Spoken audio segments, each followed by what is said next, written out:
Hello guys, আজকে আমরা দেখব যে চিংড়ি মাছের ভাপা কিভাবে বানায়। তো দেখে নিই মা কিভাবে বানাচ্ছে। এখানে দেখছি যে মা একটু জিরে নিয়ে নিয়েছে, গোটা জিরে, আর 4-5টা মতো শুকনো লঙ্কা নিয়ে নিয়েছে। এটাকে বেটে নেবে, দেখি তারপরে কি করে। দেখো বন্ধুরা, চিংড়ি মাছটা পুরো খোলা ছাড়িয়ে নিতে হয়। পুরো খোলাটা ছাড়িয়ে নিয়েছি। আর এখানে জিরে আর শুকনো লঙ্কাটাও বাটা হয়ে গেছে।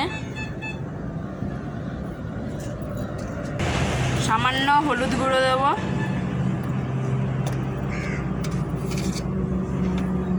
আর সামান্য নুন দেব।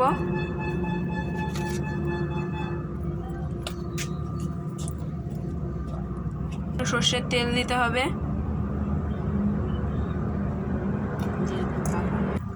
এইভাবে মাখিয়ে নিতে হবে। আর যেহেতু ভাপা, সেই জন্য সর্ষের তেলটা একটু বেশি দিতে হয়।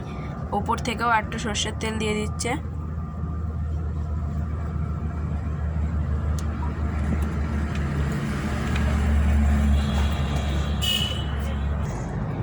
দেখো বন্ধুরা, একটা কড়াইতে জল দিয়ে দিয়েছি। এবার টিফিনটা ঢাকনা আটকে জলটার মধ্যে দিয়ে দিলাম। জলটা যেন টিফিনটার তলায় থাকে, ওপরে না ওঠে।